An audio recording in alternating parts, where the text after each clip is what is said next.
진짜. 와 진짜 말버릇이 왜? 말버릇이 왜? 글씨 진짜 많다. 네 글자밖에 말 안 했는데 왜? 아직 그안 그러니까 왜 그러는데 나한테? 다 좋은데 이음을 끝까지 안 줘. 그게 너무 헷갈려요. 그리고 저번 주에 끝까지만 좀 해주신다면 훨씬 이해하기 좋을 것 저번 주에 같아요. 목상이 컨디션 진짜 안 좋았잖아. 맞아, 진짜 맞아. 글자 진짜 못 적어줬어. 이음이 아니 근데 너무 그게 너무 컨디션 아, 그런 게 느껴졌어. 난 내 걱정하는 줄 알았더니 글자가 최악이었다. 최악이었다. 오케이. 지난주 어디까지 했죠? 그래서 그냥 전까지 했어요. 자, 일단은 옆에 써놔야죠. 우리가 계속 언양론 하면서 계속 나오는 게 구원의 점진적 발전. 구원 계시의 점진적 발전. 두 번째는 계시의 부분적 성취. 그렇죠. 다중적이라고 했어요. 아, 동그라미 계속 신경 쓰이잖아. 모세 언약의 배경에 대해서 얘기를 했어요. 그래서 출애굽 언약은 뭐의 성취라고 했죠? 아브라함 그렇죠. 아브라함 언약의 성취. 어디 있다고 그랬어요? 성경. 출애굽기. 창세 3장 15절. 25절 창세기 15장. 창세기 15장에 나오는 아브라함 언약을 성취한 게 바로 출애굽이다. 처음부터 해야 되는 거 아니야? 한 장 남았어요 한 장. 그래서 모세 언약도 결국 뭐다? 아브라함 언약. 은혜 언약? 그렇죠. 은혜 언약이라고 했어요. 은혜다. 근데 이게 왜 은혜인지 푸는 게 이제 모세 언약의 가장 핵심 요소예요. 왜요? 모세 언약은 뭐라고 했어요? 조건적이라고 했어요. 근데 이게 왜 은혜냐? 이거를 이제 모세 언약을 푸는데 제일 중요한 키워드가 될 거예요. 그리고 모세를 부르신 거 얘기했죠? 모세를 부르심. 이게 뭐야? 한글이. 모세를 부르셨다고 했죠? 뭐를 기억하라고 했어요? 10개명. 모세를 처음 자, 모세가 40년 어디서 지냈어? 저기 애굽. 그렇죠, 애굽. 40년 애굽 있었고, 애굽에서 이제 도망쳐서 어디로 갔어? 저기 언약. 광야, 어디 광야? 다 됐고 저기 어디로? 광야. 편집에. 광야. 어? 그렇죠, 미디안. 오늘 약간 경쟁 코드가 2대2로. 미디안 광야에서 몇 년? 40년. 그래서 나이 80에 하나님께서 부르셨죠. 부르셨는데 이제 떨기나무. 그렇지. 하지 않는. 그렇지. 떨기나무에 불이 붙었는데 타지 않는 거야. 희한해서 보니까 이제 하나님께서 내 신을 벗어라. 신을 벗는 건 무슨 행위라고 했어요? 수치스러워. 그렇죠. 수치스러운 행위다. 근데 이 수치스러운 행위를 왜 하나님께서 요구하셨을까요? 복종이라고 이런 거 아니에요? 복종도 맞죠. 그렇죠. 그렇죠. 내려놓음. 그러니까 뭐를 알으라고 하는 거냐면은 I am who I am. 이때 하나님께서 모세를 부르셨는데 모세가 뭐라고 했다고 했어요? 내가 누구인가? 그래 누구이기에. 모세의 응답은 yes예요, no예요? 모른다. 노. no.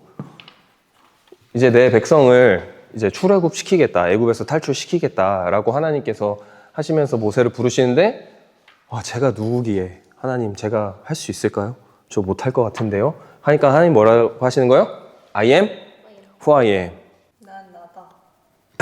내가 누구?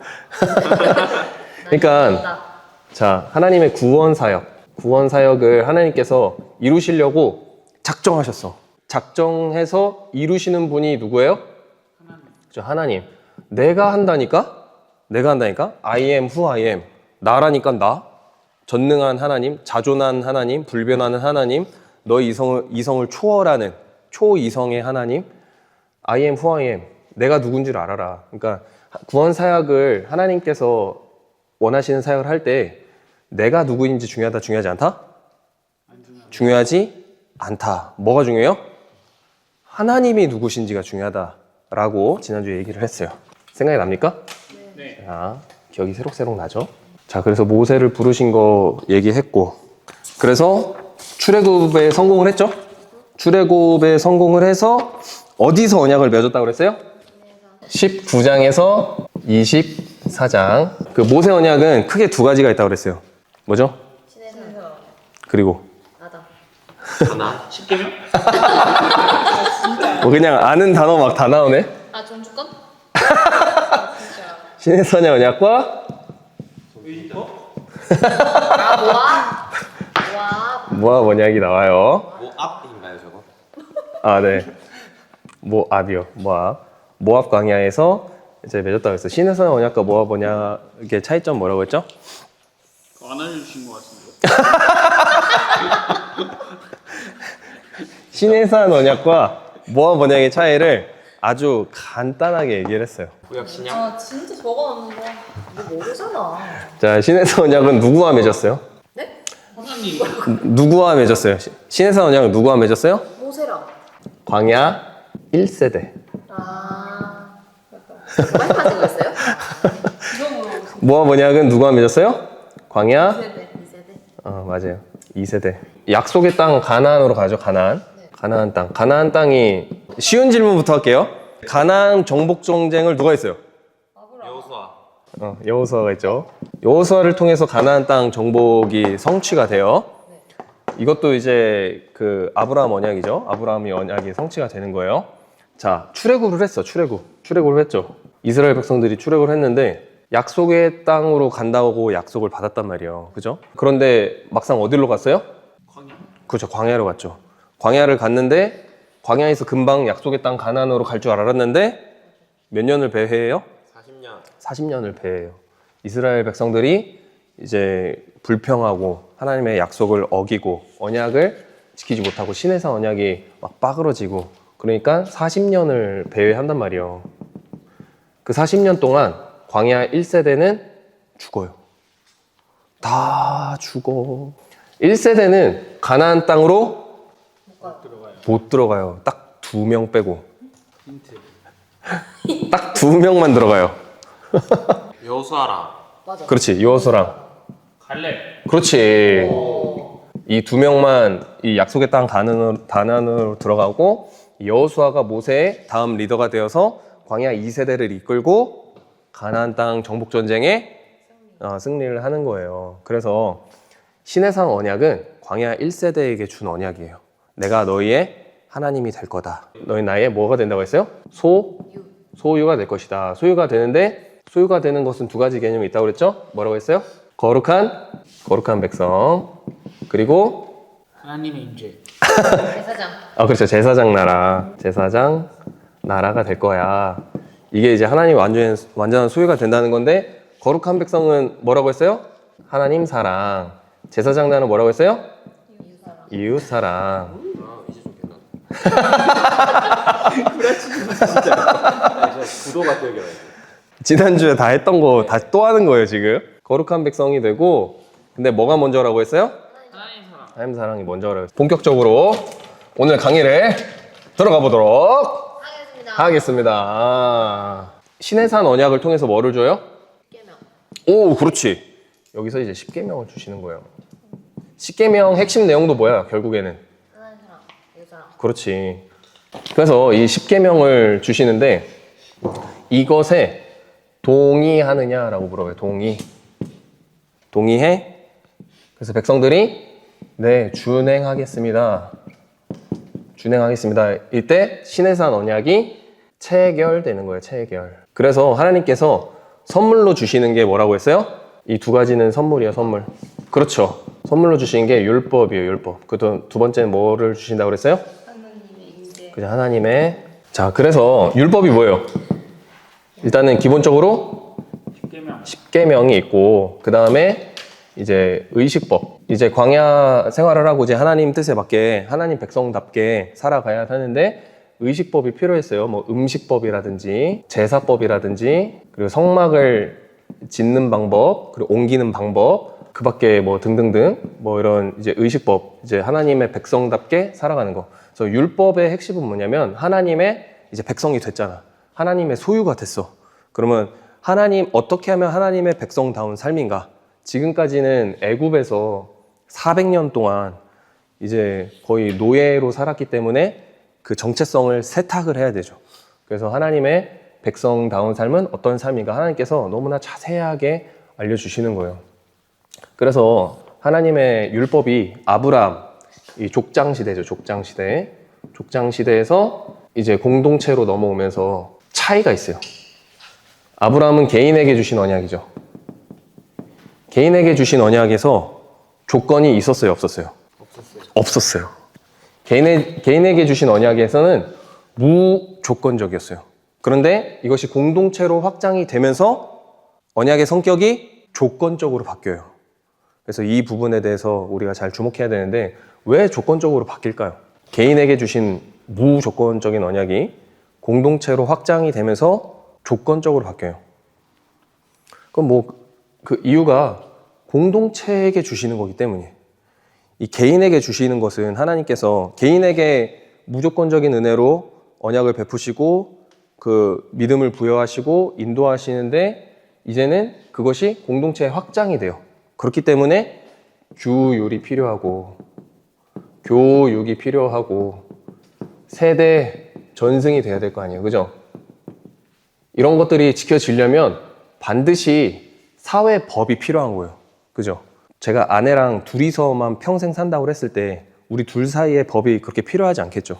근데 한 마을을 이루고 나라를 이루고 하면 반드시 사회법이 필요한 거예요.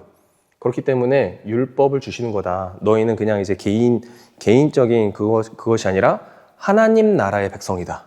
그래서 하나님 나라의 법도를 가르치시기 위해서 조건적인 언약의 그런 속성들이 들어가는 거예요. 그런데도 불구하고 이게 왜 은혜냐? 라고 했을 때 제가 설명한 게 있죠. 이 척에서도 굉장히 강조하고 있는 거. 출애굽을 완성하기까지는 조건적이었어요? 무조건적이었어요? 출애굽을 완성하기까지는 무조건적이었어요.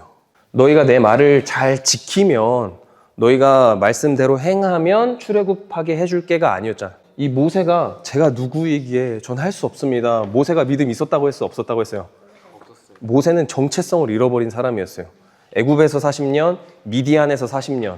내가 하나님의 백성이라는 정체성 없이 나는 이스라엘에게도 배신당했고 애굽에도 버림받았고 나를 그나마 받아주는 데가 미디안이 날 받아줘서 미디안의 제사장 사위로 40년을 살았단 말이에요. 양치면서. 그래서 정체성을 잃어버린 모세, 믿음이 없는 모세를 멱살 잡고 끌어다가 출애굽을 시킨 거예요. 그러니까 인간의 어떠함으로 구원받은 게 아니라 오직 하나님의 은혜로 구원받았다. 그래서 이 모세 언약에도 이 은혜의 속성이 굉장히 강하게 나타나요. 그래서 출애굽까지는 완전한 은혜였어요. 완전한 은혜. 조건 없는 은혜였어요. 그런데 출애굽 이후에 이제 정말 공동체를 이루면서 이런 것들이 필요한 거야. 이 광야 1세대가 있고 2세대가 있는데 이게 전승이 돼야 될 거 아니에요. 그죠?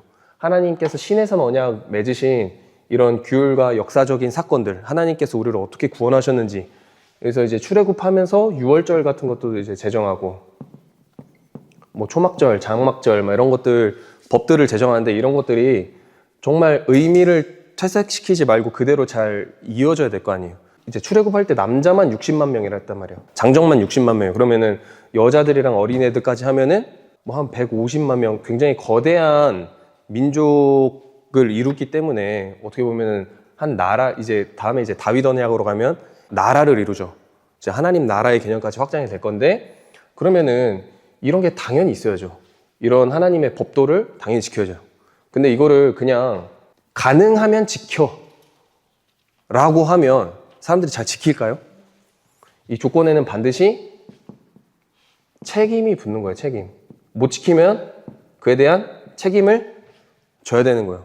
그렇기 때문에 하나님께서는 사랑의 하나님이면서 동시에 어떤 하나님이다?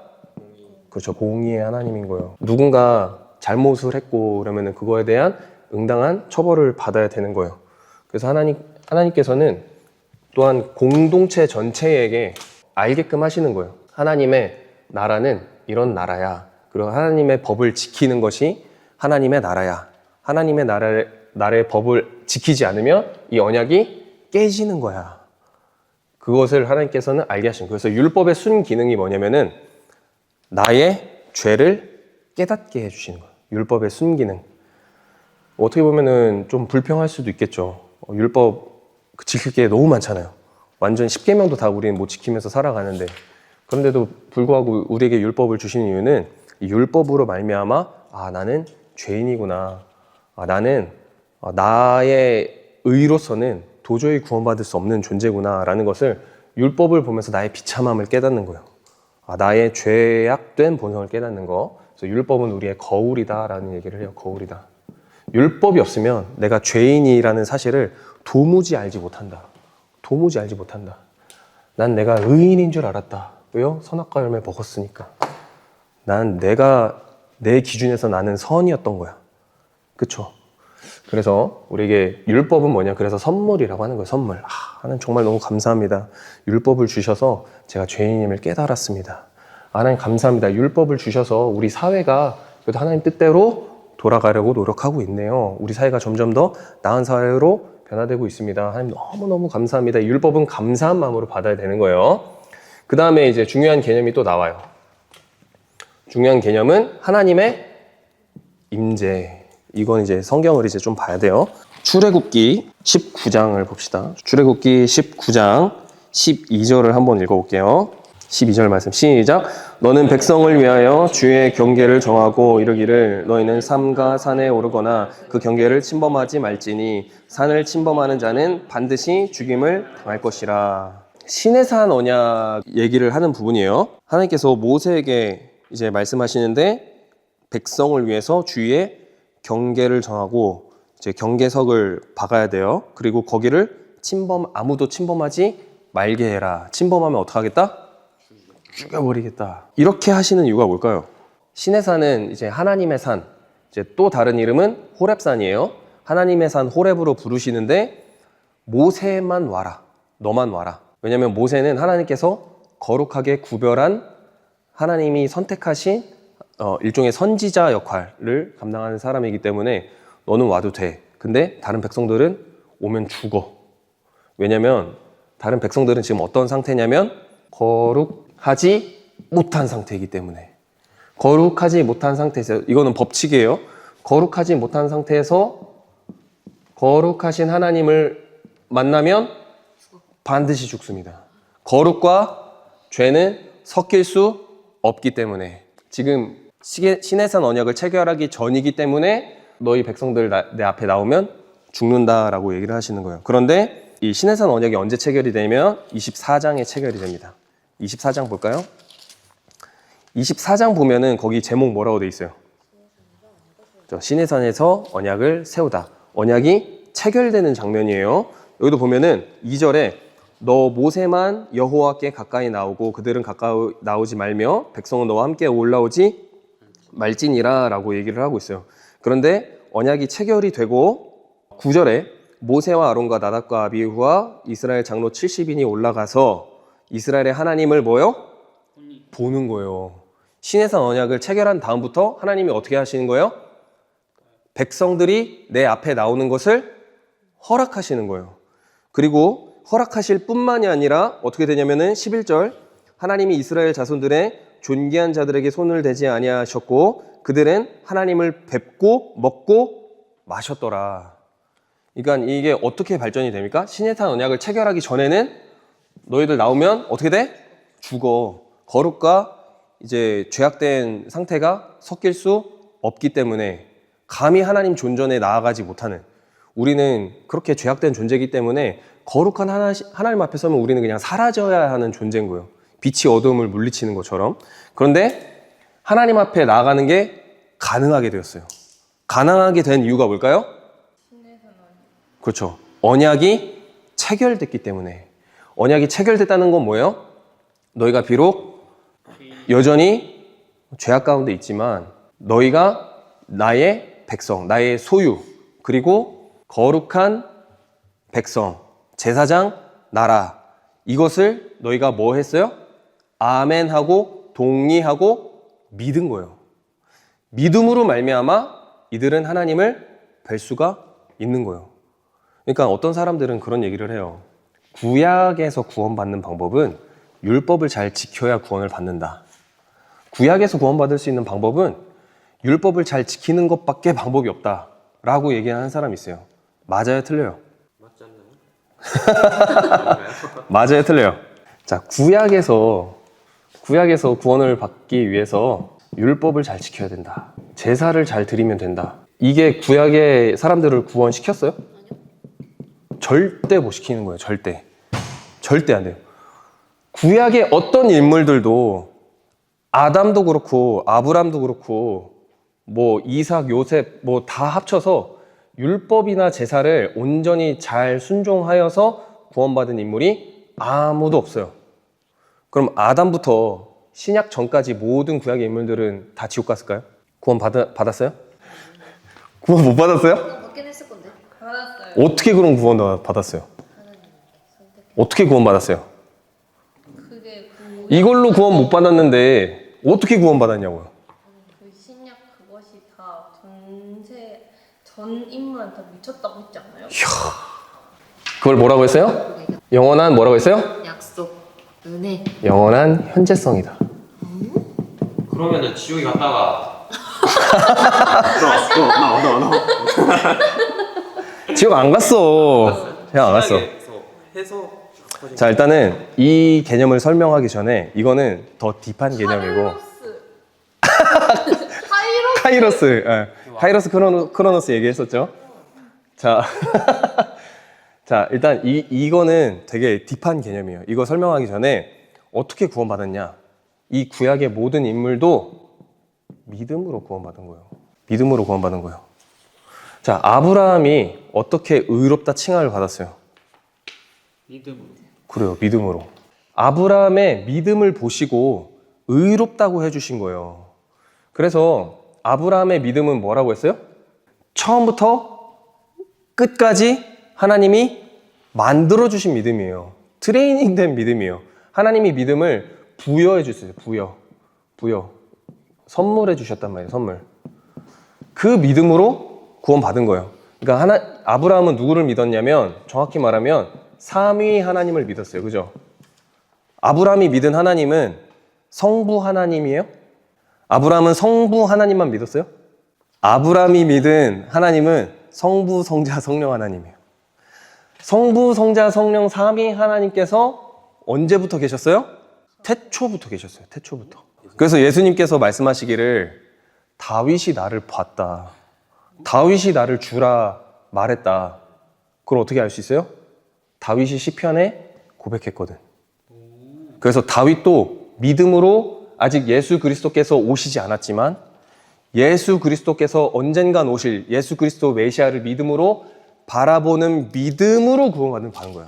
그러니까 아브라함, 뭐 심지어 아담부터 누구를 믿은 거예요?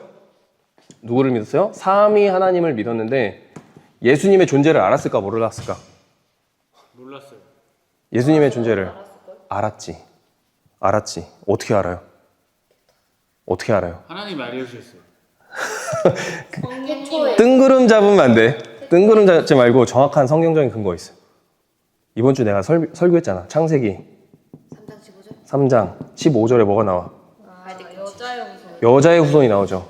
여자 후손 너무나 분명하게 얘기하시죠. 여자의 후손 누구라고 했어요? 예수님으로 성취된다고 그랬어요. 이것을 누가 믿었다? 아담이 믿었다.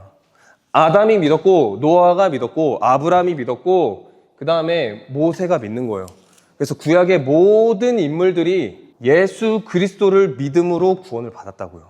처음 들어요? 구약에서 구원받을 수 있는 방법이랑 신약에서 구원받을 수 있는 방법이 똑같은 거예요. 구원의 방법은 처음부터 끝까지 달라지지 않았다는 거예요. 물론 구약의 인물들은 예수님의 이 정확한 정체를 알 수는 없죠. 근데 그렇다고 해서 우리는 알아요? 우리도 몰라요. 근데 뭐를 믿는 거예요? 우리를 위해서 구원자, 메시아가 언젠간 이 땅에 오실 거다. 그리고 우리는 뭘 믿어요? 언젠간 예수님 이 땅에 다시 오실 것을 믿는 거예요. 그러니까 구약의 인물들도 예수님, 그때 당시에는 뭐 예수란 이름이 없었지만 우리 삼위 하나님께서 메시아를 이 땅에, 구원자를 이 땅에 보내셔서 영원한 하나님 나라를 완성하실 거다. 언약을 믿는 거예요, 언약을. 그래서 성경의 모든 주제는 언약으로 통일이 됩니다. 그래서 구약의 인물들은 뭐로 구원받았다? 믿음으로 구원받았다. 그 믿음이 예수 그리스도를 향해 있는 거예요. 그죠? 그리고 이들이 믿은 하나님은 성부 하나님이 아니라 성부, 성자, 성령 하나님인 거예요. 그 안에 누가 있어요? 예수님이 있죠. 성부, 성자, 성령 하나님. 예수님은 태초 전부터 계신 분이에요. AD와 BC로 나눠지잖아요. 요때 기원전 0세기에 태어나신 분이 아니라 예수님은 창세 전부터 알파와 오메가, 처음 시작과 나중. 그래서 다윗이 예수님을 주라 고백했다고 예수님이 말씀하시는 거예요. 그래서 다 주변 사람들이 미친놈이다 했죠. 정신이 나갔다. 저가 누구이기에 자기보다 훨씬 이전에 존재했던 다윗, 그것도 심지어 이스라엘의 가장 위대한 왕 다윗이 자기를 주로 고백했다고 하니까 신성모독이라고 하는 거죠. 예수님은 다윗을 봤죠. 예수님이 다윗 만들었는데. 그러니까 우리가 삼위 하나님, 그래서 삼위일체론이 너무너무 중요한 거예요. 삼위일체론이 없으니까 예수님이 구약에 있었다고? 이런 황당한 소리를 하는 거예요. 예수님 구약에 당연히 있었죠. 구약이 아니라 창세 전부터 이 세상을 창조하신 분이라니까, 예수님이. 그러니까 우리가 삼위일체론을 잘 알아야 됩니다. 그리고 영원한 현재성.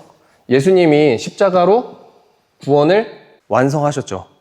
이 모든 언약의 성취가 십자가로 귀결된단 말이에요. 근데 하나님의 시간은 뭐라고 했어요? 영원한 현재성.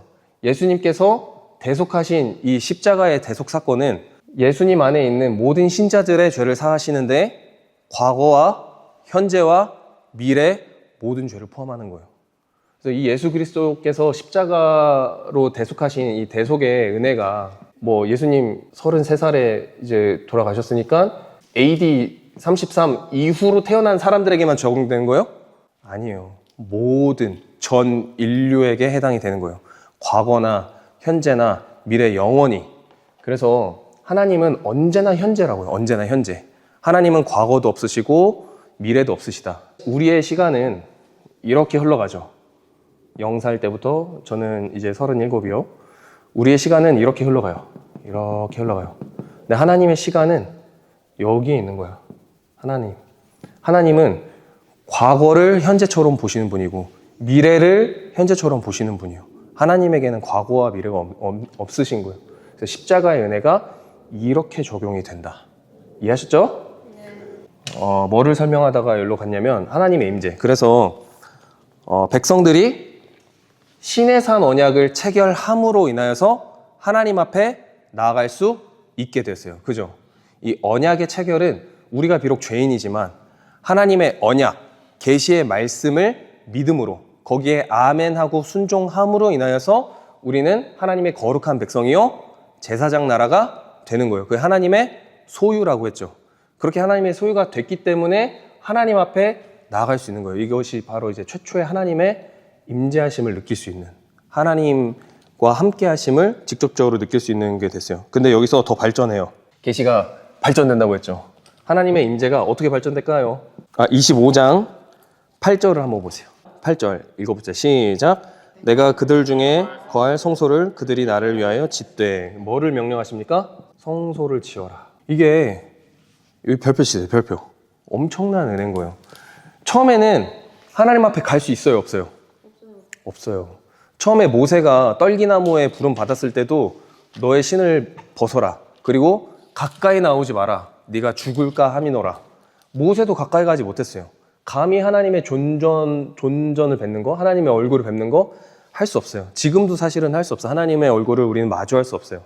그런데 그렇게 경계를 짓고 하나님 앞에 나오지 못하게 했었던 하나님께서 지금 어떻게 하겠다? 이제는 내가 너희들 안으로 들어갈게. 그러니까 처음에는 하나님 있는 시내 산에 모세만 딱 올라가고 나머지는 아예 가까이 가지 못하게 했는데 이제는 그 하나님께서 우리의 진영 가운데 친히 내려오신다. 이거 얼마나 놀라운 은혜예요. 성소가 아니라 이제 성막이죠. 성막. 여기는 이제 성소라고 되어 있는데 정확히는 이제 성막. 성막 안에 성소가 있는 거예요. 이 성막이 어디 있냐면 이스라엘 진영 한 가운데 있어요. 내가 너희와 함께 할 거야. 너희는 나의 백성이야. 내가 너희를 이끌어 갈 거야 하면서 이때부터 뭐가 나와요? 여기에 구름 기둥과 불 기둥이 나오는 거예요. 너무나 놀랍지 않습니까? 그냥 광야에 들어가자마자 갑자기 불 기둥이 나를 푹 해갖고 인도한 게 아니란 말이에요. 이 시내산 언약이 체결이 되고 하나님의 이 거룩하신 임재, 이것이 이제 성막을 짓고 그 안에 성소, 지성소도, 성소 안에 또 지성소가 있어요. 이것을 하나님이 말씀하신 그대로 만들어요. 그대로 성막을 만들었더니 그제서야 하나님께서 임재하시더라. 그 임재 표현으로 구름 기둥과 불 기둥, 그것이 나타나는 거예요. 그래서 너희는 내 백성이 됐어. 너희는 나의 거룩한 백성, 나의 제사장 나라. 너희는 완전한 나의 소유가 됐어. 라고 했을 때 선물로 주신 거 두 개 뭐라고 했어요? 첫 번째, 율법. 율법은 뭐라고 했어요? 하나님 백성답게 살아갈 수 있게 하는 삶의 지침서. 그리고 율법을 통해서 우리는 우리의 죄를 깨닫는 거예요. 그리고 사회가 유지되게 하시고 도덕법, 의식법 이렇게 있다고 했어요. 그다음 두 번째는 하나님의 임재를 선물로 주시는 거예요. 내가 이제 너희와 친히 함께 하겠다. 너희가 이제 광야에서 생활을 해야 되는데 어디로 갈지 내가 인도하겠다. 어떻게? 구름 기둥과 불 기둥으로. 그런데 이 하나님의 임재가 어떻게 발전이 되냐면 제가 이제 계속 강조하고 있는 개념이 있죠. 구원 계시의 점진적 발전.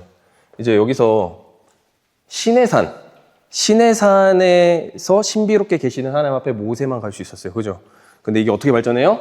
시내산에 다 같이 올라갈 수 있게 하시죠. 다 같이 올라가서 먹고 마시고 즐거워하죠. 근데 이게 어떻게 발전하냐면 너희는 성소를 지어라. 그래서 성막을 짓고 성소를 지었더니 거기에 임재하셨어요. 이게 발전이 점점 발전되는 거예요. 하나님이 우리가 더 가까이 와주시네. 저번에 말했지만 성막에서 어떻게 발전돼요? 성전으로 발전하는 거예요. 그렇죠. 다윗 언약 때 이제 성전을 허락하시는데 성전 누가 져요? 몰라요? 솔로몬이 지잖아. 이 성전 어디 있어요? 이 성전 어디 있어요? 예루살렘. 하나님이 처음에는 이제 시내산에 임하시고 아무나 못 오게 하시고 그다음 올라오게 하시고 그다음에 너희들 진 중에 거하겠다. 성막에 거하시고 그것이 이제 성전으로 발전되고 성전에서 이제 예수님이 십자가에 죽으시고 일어난 일들이 뭐예요? 휘장이 찢어졌잖아요. 성전에 들어가면 여기 성전에 들어가도 성소가 있어요. 지성소가 있어요. 그럼 거기가 이제 하나님이 임하시는 이 장소인데 성소에 들어가는 휘장이 찢어졌어요. 그러니까 하나님은 더 이상 성소에 갇혀 계신 분이 아니다. 초공간의 개념으로 바뀌는 거예요.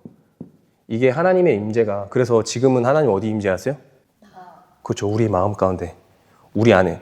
그래서 내 몸이 구주의 성전이다 얘기를 하는 거예요. 그러니까 너희는 너희 몸을 정결하게 해라.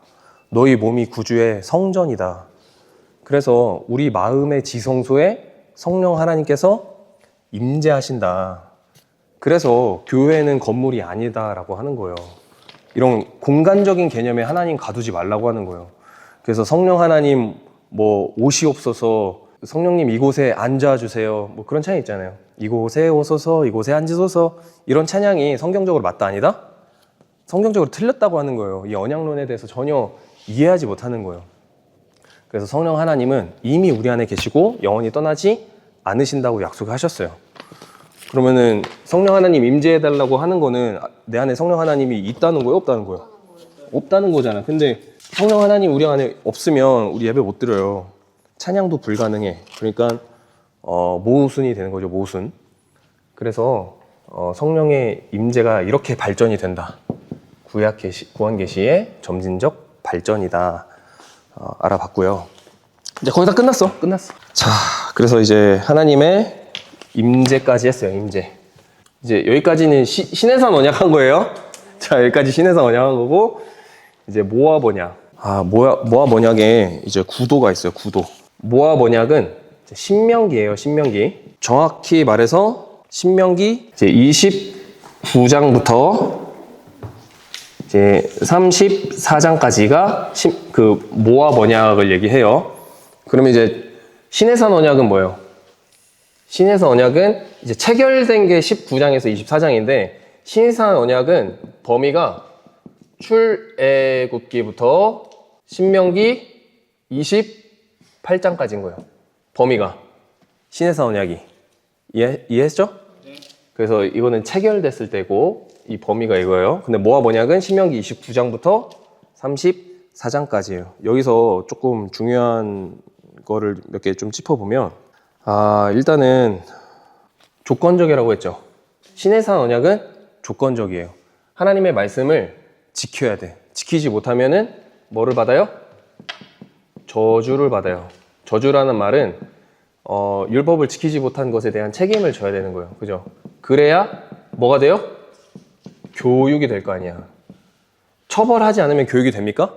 사회법이 유지가 돼요? 공동체가 유지가 안 돼요. 그래서 우리가 착각하면 안 되는 게 처음에 이제 아담 언약 할 때 아담 창조 언약 할 때 여기서 이제 언약이 뭐라고 했어요?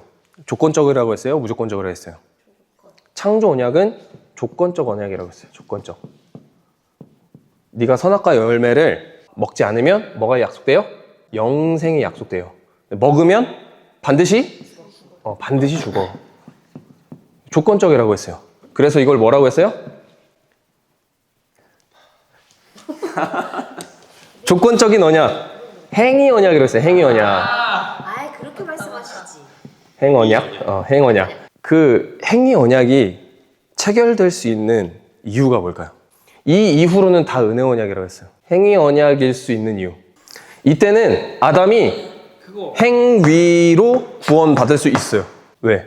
이때는 처음에 이제 토브, 하나님의 형상 따라 지은 거룩한 상태였기 때문에 이때는 행위가 가능했다. 온전한 순종이 가능했다. 선악과 열매만 안 먹으면 됐다.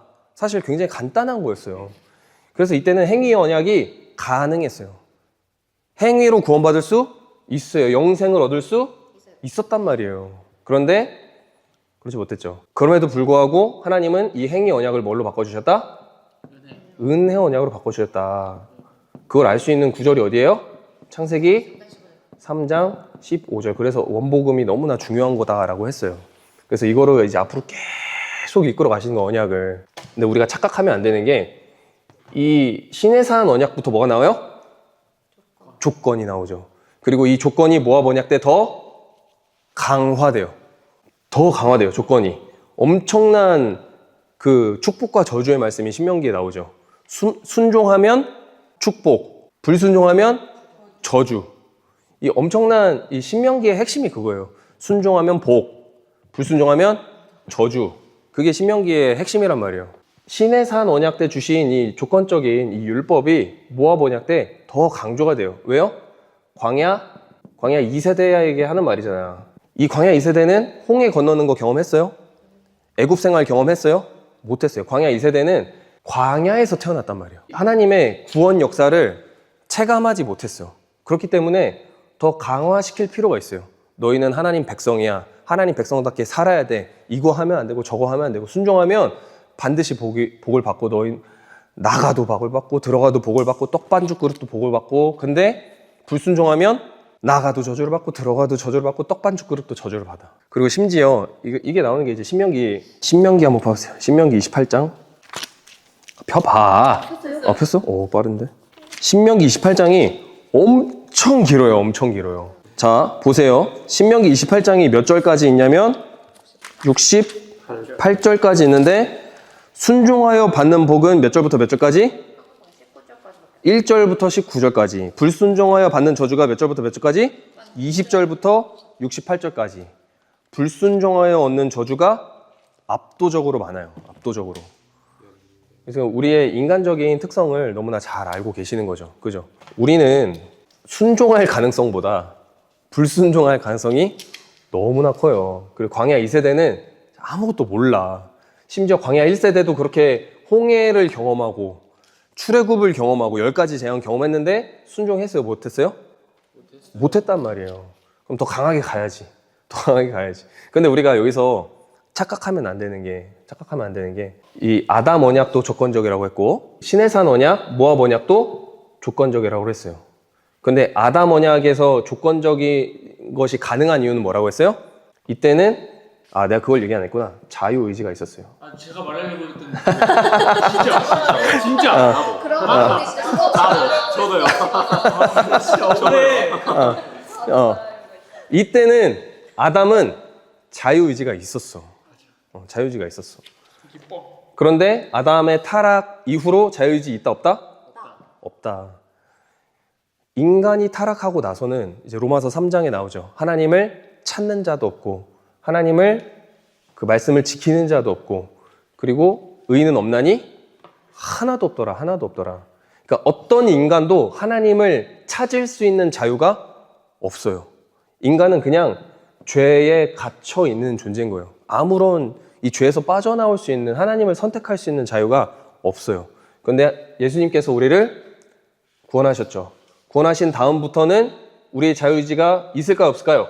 예수님 우리 구원하셨어. 하셨으면 자유의지 회복되는 거 아니야? 아니야. 왜요? 예수님 우리를 구원하셨어. 구원하셨어. 그러면 우리는 뭐밖에 할 수 없냐면은 하나님을 선택할 수밖에 없는 존재가 돼요. 자유의지가 있는 거예요? 없는 거예요? 없는 거예요. 우리는 죄에 빠질 자유가 없어요. 죄를 선택할 수 있는 자유가 없어요. 아담 이래로 타락한 인간은 하나님을 선택할 자유가 없어요. 근데 구원받은 인간들은 죄를 선택할 자유가 하나님밖에 선택할 수 없어요. 그리고 구원받지 못한 사람은 죄를 선택할 수밖에 없어요. 자유의지가 없는 거. 이거는 자유의지랑 헷갈려요, 다들. 지정의 개념이랑 헷갈려. 이거는 다른 개념이에요. 이렇게 보면 돼요. 다른 개념이에요, 다른 개념. 지정의는 보편, 은혜로 다 있는 거예요. 지정의가 없는 사람이 없죠. 그래서 지정의는 누구나 다 있단 말이에요. 그런데 인간의 타락 이후로 지정의가 타락했다. 인간은 선을 선택할 수 없더라. 인간의 지정으로 스스로 선을 선택할 수 없더라. 근데 구원받은 자들은 이것이 회복되어서 하나님이 기뻐하신 행위를 할 수 있더라. 하나님이 기뻐하시는 것밖에 선택할 수 없더라. 이 죄로 가는 게 불가능해지더라. 비록 넘어지지만 아주 엎드려지지 않으면 하나님이 나와 함께 하심이라. 그래서 우리의 모든 인생은 하나님이 최고의 선으로 이끌어 가신다. 그래서 송경민 목사님의 좋은 노래가 있죠. 가장 좋은 길로 가장 완전한 길로 오늘도 날 이끄심을 믿네. 비록 우리가 때때로 죄에 끌리는 마음이 있고 죄에 넘어질지라도 하나님은 그 모든 것이 합력하여서 나를 최고의 선으로 이끌어 가신다 라는 것을 우리는 믿어요. 그래서 우리는 자유의지 없어요. 근데 아담은 자유의지가 이제 있어서 조건이 가능했고 그래서 행위 언약이 가능했어요. 그런데 이제 이스라엘 백성들은 이 조건적인 게 이 행위 언약이 가능해요, 불가능해요? 이 행위 언약으로 구원받는 게 가능해요, 불가능해요? 불가능해요. 여기서 이제 절망에 빠지게 되죠. 큰일 났다. 우리 못 지키는데 어떡하지? 그러면은 이제 28장에 신명기 28장에 이제 축복과 저주가 나오죠.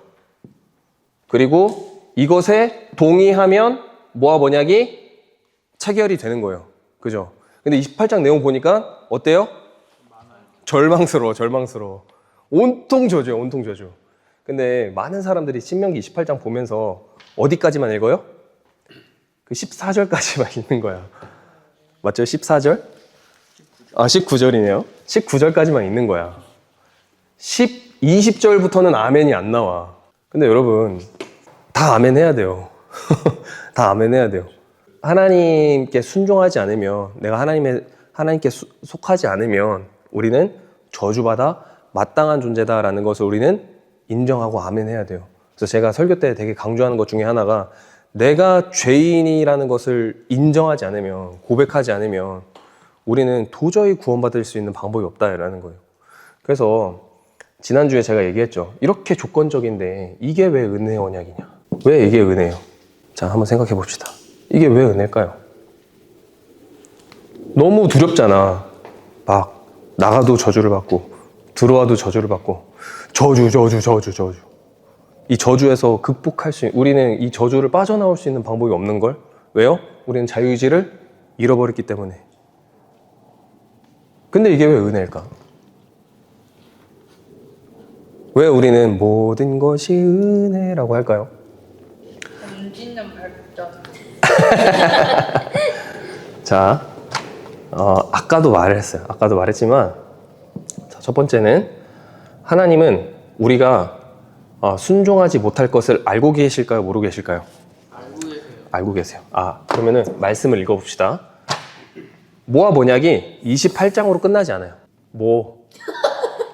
이대로 끝날 거야? 이렇게 찜찜하게 끝날 거야? 늦게 왔잖아. 늦게 시작했잖아. 우리. 42분 시작했어요. 맞아. 근데 지금 42분 42분이에요. 시작했어요. 자, 네. 빨리 할게요. 네. 자, 출애굽기 28장을 통해서 너희 이거 아멘 할 거야? 네. 아멘 하면 모압 언약이 체결이 되는 거예요. 그죠? 너희는 이 신해산 언약과 동일하게 너는 내 소유가 되고 거룩한 백성, 제사장 나라가 될 거야. 이 광야 2세대에게 약속하면서 이 약속이 어디로 발전이 되냐면 이제 약속의 땅 가나안으로 들어가는 이 광야 2세대를 통하여서 이 약속이 성취되기까지 가는 거예요. 모압 언약을 통하여서. 이거 받아야 되잖아. 이거 우리 성취해야 되잖아. 이거 좀 부담되긴 하는데 그래도 아멘 해야지. 근데 우리의 힘으로 이거를 약속 지키는 거 가능하다, 불가능하다? 불가능하다. 그래서 우리가 읽어야 할 말씀이 있어요. 모압 언약이 이렇게 끝나지 않아요. 모압 언약이 어떻게 끝나냐면 신명기 30장 1절에서 6절 말씀. 시작. 내가 내게 진술한 모든 복과 저주가 내게 임함으로 내가 내 하나님 여호와께로부터 쫓겨난 모든 나라 가운데서 이 일이 마음에 기억나거든 너와 내 자손이 내가 오늘 내게 명령한 것을 온전히 따라 마음을 다하고 뜻을 다하고 청종하면 내 하나님 여호와께서 마음을 돌이키시고 너를 긍휼히 여기사 포로에서 돌아오게 하시되 내 하나님 여호와께서 흩으신 그 모든 백성 중에서 너를 모으시리니 내 쫓겨난 자들이 하늘에 가 있을지라도 내 하나님 여호와께서 거기서 너를 모을 것이며 거기서부터 너를 이끄실 것이라. 내 하나님 여호와께서 너를 내 조상들이 차지한 땅으로 돌아오게 하사 다시 그것을 차지하게 하실 것이며. 나랑 달라? 하실 것이며 내 하나님 여호와께서 내 마음과 내 자손의 마음에 할례를 베푸사 너로 마음을 다하며 뜻을 다하여 내 하나님 여호와를 사랑하게 하사 너로 생명을 얻게 하실 것이며. 이해가 돼요? 이해가 돼요? 그냥 읽었죠. 그냥 읽었어? 이 놀라운 은혜의 말씀은 그냥 읽었어? 자, 하나님은 이스라엘 백성이 조건에 이르지 못한다는 것을 아셔요, 몰라요? 아신단 말이에요. 그리고 실제로 이스라엘 백성들은 계속 순종하지 못한 것도 맞아요. 계속 하나님을 의심하고 계속 가나안을 두려워하고 가나안에 있는 것을 탐하고 하나님이 요구하신 그 조건을 이루지 못해요. 그럼 모압 언약이 어떻게 돼요? 파기돼야 되잖아. 파기돼야 되잖아. 근데 하나님은 그럼에도 불구하고 너희가 슈브하면 나도 슈브하리라. 슈브가 무슨 말이냐면 돌아오다. 그래서 우리가 여기서 나오는 유명한 찬양 있죠. 여호와께 슈브하자. 우린 돌아서도 그는 변치 않네. 이 은혜의 고백이 신명기 30장에서 나오는 거예요. 하나님께서 우리가 우리의 스스로 하나님을 선택하지 못하고 우리는 계속 죄 가운데 넘어지고 우리는 이 하나님의 율법을 온전히 지키지 못하는 것을 알아요. 그러나 너희가 그렇게 넘어졌을지라도 너희가 슈브하면, 너희가 회개하면, 회개가 돌아오다라는 뜻이죠. 너희가 회개하면 나도 너희에게 돌아가겠다. 너희 하나님이 되겠다라고 하시는 거예요. 그래서 이 모세 언약은 참으로 은혜 언약이 아닐 수가 없다라는 거예요. 지금도 마찬가지죠. 지금도 우리는 이 하나님의 율법의 요구를 우리는 온전히 이루지 못해요. 그런데 그럼에도 불구하고 하나님은 우리가 하나님께 돌아오면, 우리가 하나님께 나아가면 우리를 거부하지 않으시고 심지어 우리에게 뭐라고 말씀하시냐면은 기도하라. 항상 기도해라. 왜요? 항상 기도하라는 말은 뭐요? 내가 항상 너의 기도를 듣겠다. 제가 수요회 때 했던 말씀인데 너희가 언제든지 나에게 기도하면 내가 듣겠다. 너희가 언제든지 나에게 회개하고 나에게 돌아온다면 나는 너의 하나님이 되겠다. 이것이 너무나 놀라운 은혜라는 거예요. 이 자유의지를 잃어버린 우리에게 정말 유일한 정말 하나님 앞에 나아갈 수 있는 유일한 창구가 되는 거예요. 근데 그럼에도 불구하고 계속 뭐 돌아왔다 나갔다 돌아왔다 이스라엘 백성들이 이제 많이 왔다 갔다 하죠. 그래서 결국에는 최종적으로 구원을 누가 성취하세요? 우리 예수 그리스도께서 성취하세요. 예수 그리스도께서 성취하신 이 구원은 여기 사람들한테까지 다 적용이 되는 거예요. 그래서 이 모든 구약의 사람들은 신의 산 언약으로 구원받은 게 아니에요. 이 율법으로 구원받은 게 아니에요. 예수 그리스도의 그 은혜로 말미암아 구원을 받았습니다. 그리고 이 언약을 지키지 못할지라도 너희가 슈브하면 나도 슈브하겠다. 언제든지 너희가 회개하면 나는 너희의 하나님이 될 거야. 이 언약이 수시로 깨지지만 하나님께서 다시 수시로 체결해 주시겠다라는 거예요. 너희가 회개하고 돌아오기만 한다면. 그래서 이 이스라엘 이 언약 백성들은 그래서 뭐를 바라보냐면 메시아를 바라보게 되죠. 유대인들은 정말 메시아를 갈망했어요. 갈망. 왜 갈망했을까요? 이 율법의 요구에 충족되지 못하는 것을 너무나 잘 알았거든. 이 모든 율법을 우리가 지키려고 정말 유대인들이 엄청나게 열심히 노력했죠. 막 팔에 막 말씀을 휘 감고 막 머리에 놓고 아침에 일어날 때 암송하고 잘 때 암송하고 뭐 그렇게까지 열심히 말씀을 암송하고 지키려고 노력을 하는데 돼요? 안 돼요? 안 돼요. 그래서 이 율법의 순기능, 이 율법의 순기능 뭐라고 했어요? 첫 번째, 거울이다. 거울. 우리의 죄인을 깨닫게 한다. 두 번째는 뭐냐면은 예수 그리스도를 갈망하게 하는 거예요. 그래서 율법에 도덕법이 있고 의식법이 있다고 했죠. 의식법의 주된 역할은 아까 의식법을 통해서 뭐 교육하고 뭐 사회법을 이루고 질서를 유지하고 하나님 백성은 어떻게 사는지 알게 한다라고 했지만 이 의식법의 가장 주된 기능은 뭐냐면은 예수 그리스도를 갈망하게 하는 거예요. 그래서 아까 임재에 대해서 얘기를 했죠. 임재, 뭐 성막, 성소, 뭐 이제 성전 하면서 예수님 이렇게 오시는데 이것을 통해서 예수 그리스도를 바라보게 한다. 그리고 할례. 여기서 신명기 지금 방금 읽었던 30장에서 할례 뭐라고 해요? 할례 뭐라고요? 무슨 할례라고요? 자손의 마음의 할례. 마음의 할례라고 하시는 거예요. 처음에 할례법을 제정했어요. 아브라함 때 제정을 하셨죠? 할례를 제정하셨는데 할례 누가 해야 돼요? 내가 해야 돼요, 내가. 에? 왜요? 아, 할례는 큰일 난다 진짜. 내가 하는 거예요. 그죠? 하나님의 언약을, 약속을 나의 생식기에 새기는 거예요. 아, 하나님이 반드시 나에게 자손을 주신다. 큰 민족을 이루게 하신다. 번성하게 하신다. 이 할례를 이 언약을 육체에 새기는 행위란 말이에요. 그런데 지금 뭐를 말씀하시고 있어요? 이제 하나님의 이 언약을 어디에 새겨야 돼요? 육체가 아니라 마음에 새기라는 거예요. 마음에. 근데 이 육체의 할례는 누가 해야 된다고 그랬어요? 내가 해야 돼요. 근데 마음의 할례는 누가 해요? 하나님이 하신다고요. 이 말씀 나와 있잖아요. 뭐라고 나와 있어요? 내 하나님 여호와께서 내 마음과 내 자손의 마음에 할례를 베푸사. 누가 할례 하신다? 하나님이 하신다. 그러니까 구원을 누가 이끌어 가신다? 구원은 오직 하나님밖에 할 수 없는 거예요. 이 할례는 구원을 상징하는 거예요. 구원을 상징. 할례를 해야만 구원받고 뭐 예배 드릴 수 있고 제사 드릴 수 있고 할례 안 하면 죽여버린다고 그랬어요. 하나님께서. 모세가 선택받았을 때 갑자기 모세를 갑자기 죽여버린다고 그래요. 그런 장면이 있어요. 몰랐어요? 모세는 할례 했어요. 모세의 아들들이 할례를 안 했어. 그래서 하나님 갑자기 모세를 죽여버린다고 그래요.